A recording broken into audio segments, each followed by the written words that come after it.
in cities that can support it. And usually those areas are near transit hubs. It could be near a transit station, such as Norwood Central or Norwood Depot, or in a traditional downtown center or a village center, such as South Norwood. This neighborhood has always been an area where you could walk where you needed to either get your goods and services or to get to work. We were talking about it before the interview. My folks grew up on, my father grew up on Morse Hill, and his grandfather, many times he walked to work. A lot of times he took the trolley up to Hollingsworth and Vos. I had other relatives that worked up at the Bird chip mill factory. So everything was within easy range of where the homestead was. That's what we're trying to encourage here. We're trying to encourage people to live in the area where they can get at goods and services, not always by having to hop into a car to do it. St. George's overlay district smart growth overlay district will involve the conversion of the St. George's Catholic Church, which is located on St. James and St. George's Avenue in South Norwood, from its existing church, rectory, and convent into 15 units of housing. And in order to do this, we needed to enact a certain type of zoning to allow it to happen. This is a general residential district. By right, they can conceivably level the church, the rectory, and the convent, and put up 2 duplexes. That's the by right zoning in that particular zoning district. The reconstruction will be within the building. There'll be very little visible changes to the outside of the building. They'll provide all the required parking on site, and they'll try to do it in a way that they can create a garden that's respectful to the prior use. They're even going to dedicate a certain portion of that garden to the memory of the pastors of St. George's Church. The proposal came before Norwood's Board of Selectmen in February 2006. Sir, if you want to bring the chair in from outside, feel free. All right then, good evening. Mrs. Liddy, would you please be kind enough to read the public hearing notice? The Norwood Board of Selectmen will hold a public hearing on Tuesday, February 7th, 2006 at 8 p.m. concerning an application to establish the St. George Avenue Smart Growth Overlay District at the former St. George Catholic Church property. Said public hearing is to provide an opportunity for comment and to determine whether the provisions of the proposed St. George Avenue Smart Growth Overlay District shall be adopted by the town. Quick images of what the building is proposed to look like. What we will do is, because of the units and the way that the church is set up, is we've decided to break it up in individual little units that go across the church.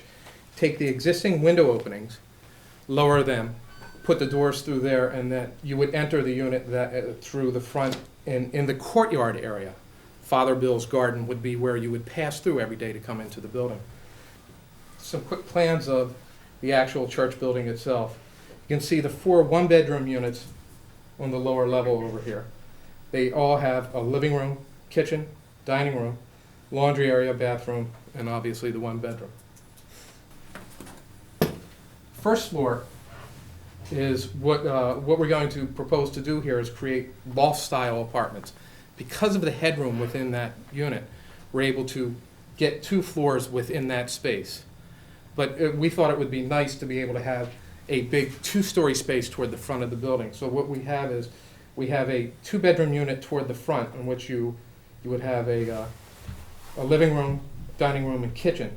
You would enter using the existing stairs to go into the building, and then the existing choir loft would become the area for the bedroom. Actually, it's a 1-bedroom, and over here would be a study or den up on the 2nd floor. That's a perspective section of the proposed units, loft-type units, in which you would have the living level, again, on the 1st floor. We'd have the bedroom upstairs with the bathroom, and a small little area toward the front that has that could be used as a study. And this one quickly shows the 1-bedroom units down on the what we're going to call the ground floor, not the basement, the ground floor level, which shows the living room, dining room, kitchen, bedroom, and bath. I find, maybe I'm just a sentimental guy, but it's very painful, kind of, no reflection on you, but and you said leap of faith earlier, and I know how important, the whole St. George Church and is the community. I've been there many times myself, and so when you start talking about the altar as a second bedroom or whatever, it's tough. On the garden now, the memorial, is that what, like the St. George Foundation or fundraising is going to pay to put the memorial, or just the plaque or the bricks, or how does that work? It's my understanding that they're going to, they're asking for, let's say you have a family member, and it could be just a family member, or it could be a former priest. Anybody that wants to have a brick in that garden, they would pay for the brick. I think they're $10 or some such fee, and then we're going to design the garden and install it, and then put benches around it. So we'll be making the garden. At the end of the meeting, the Board of Selectmen voted to approve the project. As a developer, I could have bought a piece of land, put up a red brick building, and made units. And I think that this presents an interesting challenge from an architectural and from a development standpoint to make these is neat and is kind of offbeat or funky, or and it's nice to live in. And you create it's going to be its own little community over here. The reaction's been very good. I think that it's people are understanding that there is change and that it's going to happen, and I think that they're starting to feel comfortable with the fact that it's going to be done right. And what we're stressing, is that we need to treat the project as a very sincerely and with a lot of respect, and to do it the right way. Our lives revolved around St. George's. We had the Children of Mary, we had then of course Fidelity. But when we were little, the nuns from Brockton used to come out and teach us.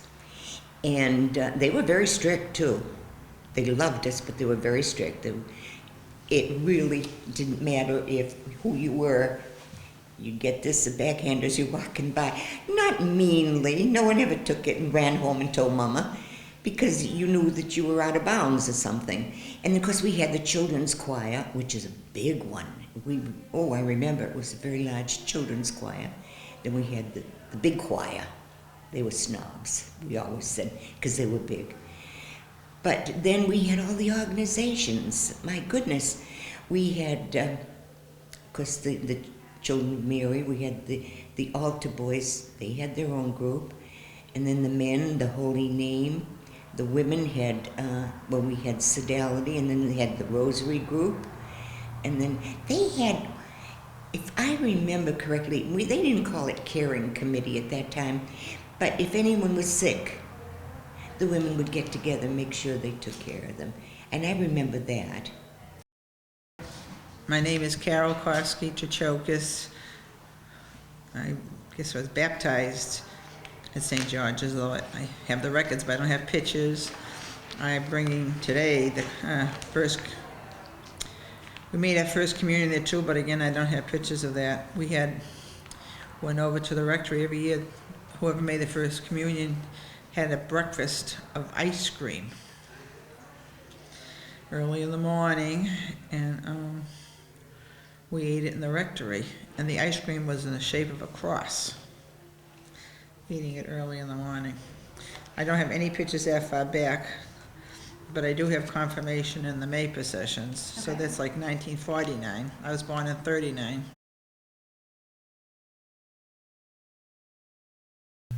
So it's a well thought out plan, and it's a 4-step process and to enact it. The first step is to really go through what we did by going through the public process and having people thoroughly examine it, look at it from a variety of angles, and then once it gets through that public vetting, bring it through the selectmen and have them at a public hearing decide to move forward with the request of the state to have this approved as a potential smart growth zoning overlay district. And if the state then approves it, they have a certain amount of time to render a decision as to whether they think this is a good location. And there's a whole bunch of things that we had to put together in an application to prove that it is a good location. They give us word formally that they would approve this as a smart growth overlay zoning district should it get approved by town meeting, which brings us to the third step, which is that it has to go to town meeting. So this is really a referendum by the town meeting on this particular project. this zoning is site-specific. It doesn't apply to any other part of Norwood. It only applies to this particular 3/4 acre parcel. And if town meeting approves it, then we have a zoning district that's as much a zoning district as in any other zoning district in our zoning bylaw.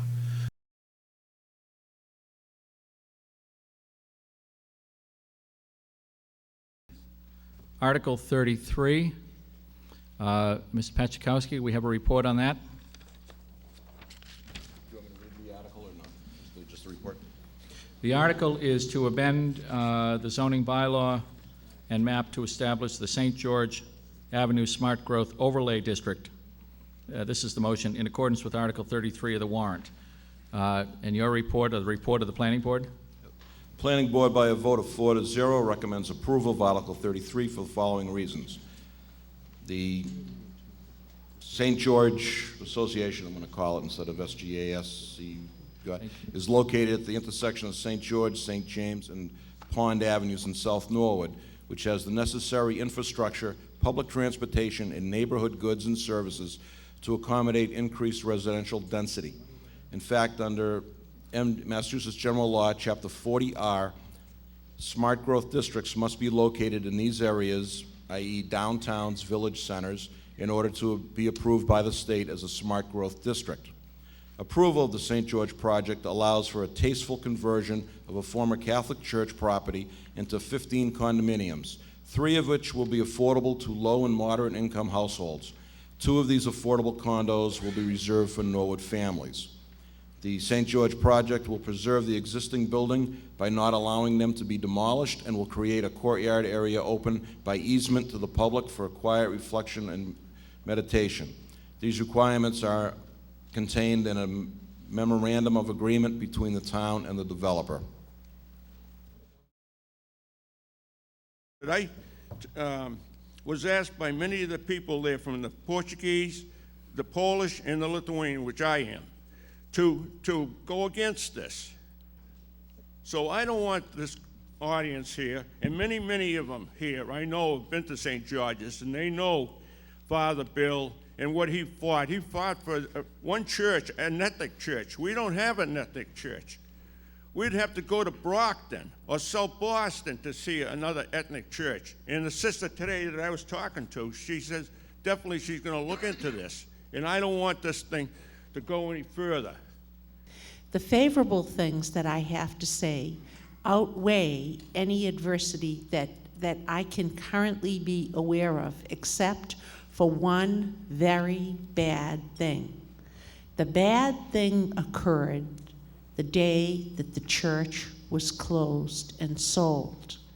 The deed has already been recorded.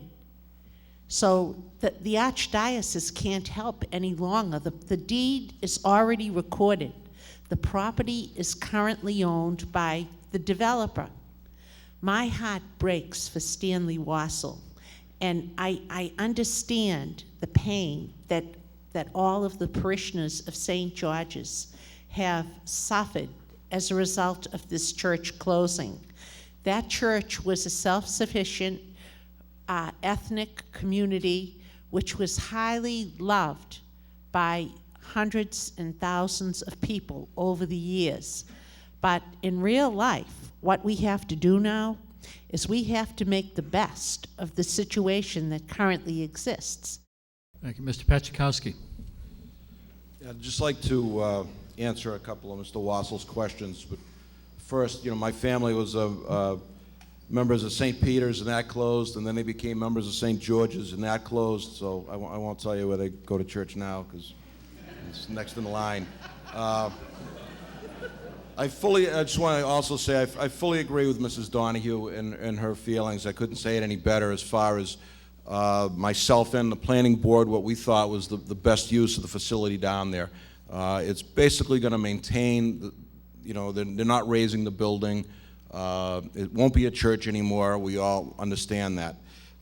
We have voted to move the question. We are now on the main motion, which is to approve the proposed amendment to the zoning bylaw and map to establish the St. George Avenue Smart Growth Overlay District. This requires a 2/3 vote because we are amending the bylaw.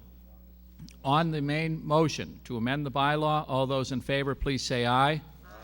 All those opposed, please say no. No. Can I have a show of hands on the noes?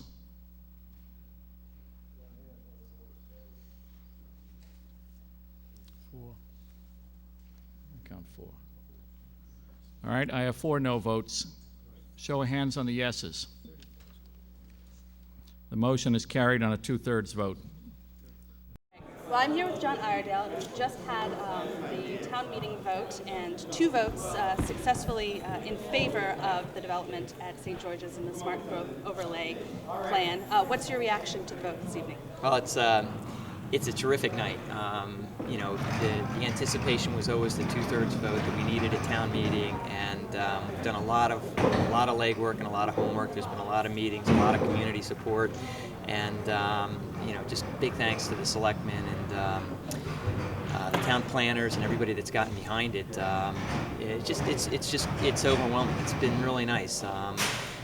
You know, whenever you take a church that people have so many emotional memories attached to and they see it changing, it's very difficult. And a little bit of that came out tonight.